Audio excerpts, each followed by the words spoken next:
If my colleagues want to cut wasteful spending in federal government, and there is plenty of it, I know one obvious place to start. This projected cut of $500 million happens to match almost exactly the amount of money we waste each year maintaining an offshore military prison that only serves to violate our fundamental values and undermine the rule of law. You probably know what I'm referring to, Guantanamo. In the 21 years since Guantanamo first opened, American taxpayers have wasted more than $7 billion on that facility. $7 billion.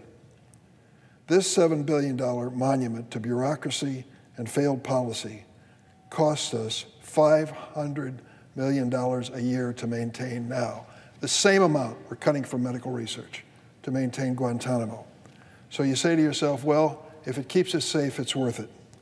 How many detainees are being held by the United States of America today at the Guantanamo facility? 30. 30 for $500 million a year. That's almost $17 million per year per prisoner. Florence, Colorado has the maximum security prison for the United States of America. To maintain those prisoners in that maximum security facility is around $30,000 a year. When it comes to Guantanamo, maintaining a facility for 30 of these detainees is costing us $17 million per detainee. Do you know who called that a crazy idea? None other than former President Donald Trump. Now, for what great purpose are American taxpayers paying more than $500 million every year to keep Guantanamo open?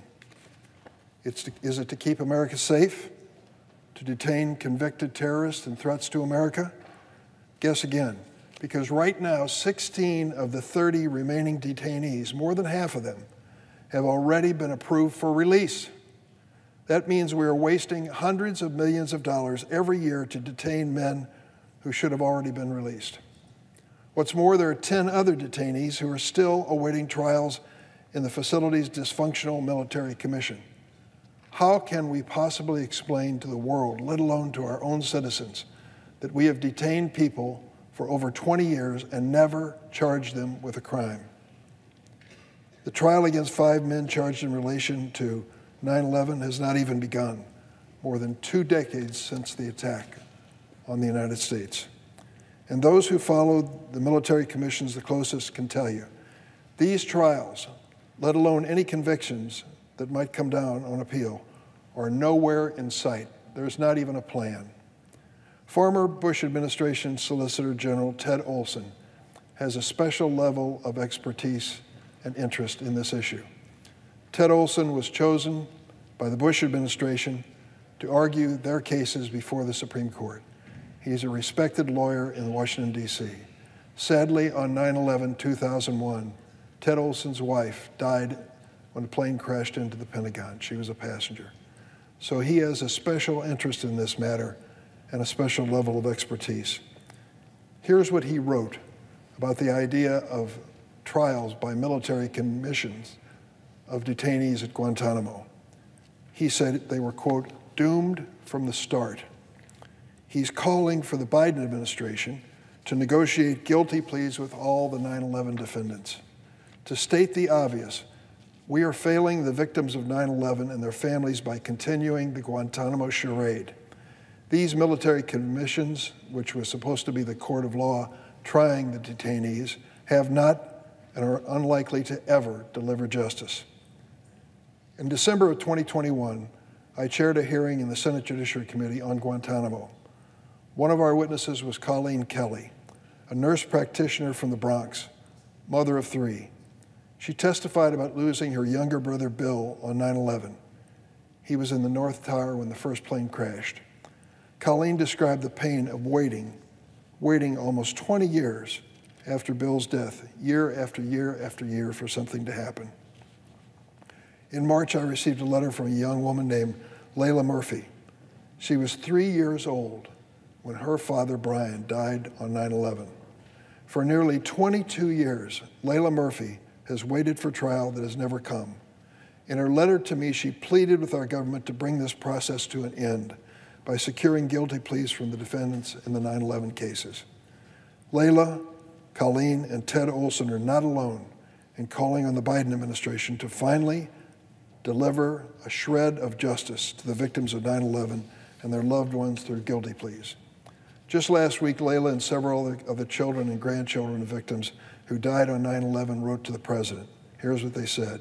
They implored him to salvage whatever justice can still be had for the parents and grandparents we lost. Do not let this drag on any longer, these survivors begged.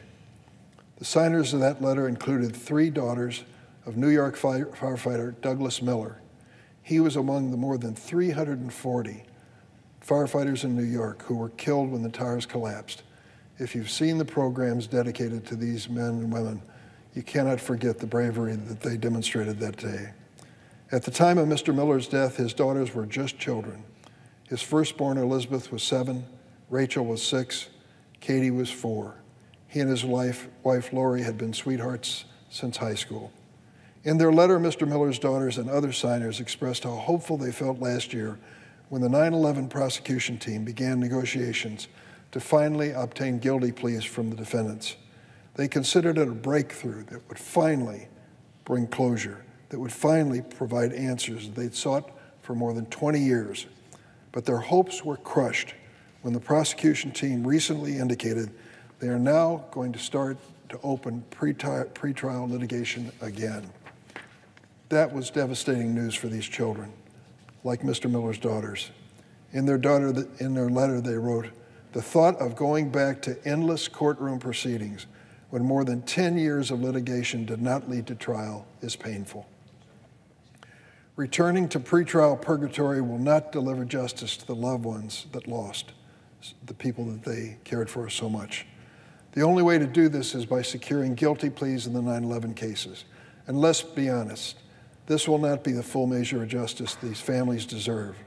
Sadly, this is no longer possible because these families were robbed of true justice when the administration at the time decided to torture and abuse detainees in our nation's custody and throw them into an untested legal black hole rather than trusting America's time-honored system of justice.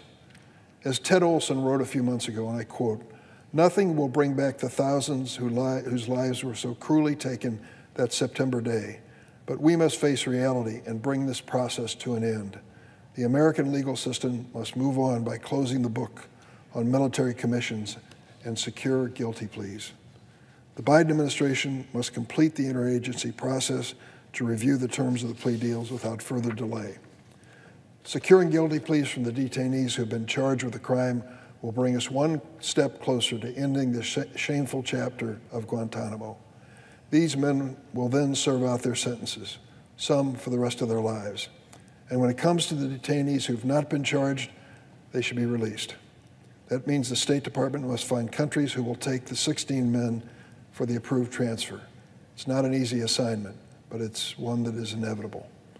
The United States is a nation of laws. When we indefinitely detain people who have never been charged with a crime and who have been deemed safe to release, we are betraying our own basic constitutional values.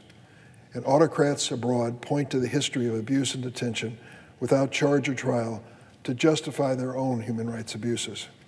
If you want to stand for liberty and the rule of law, be honest with the American people. Guantanamo Bay is a blight on our national conscience, and it has been for a long period of time. It is time for us to accept the reality.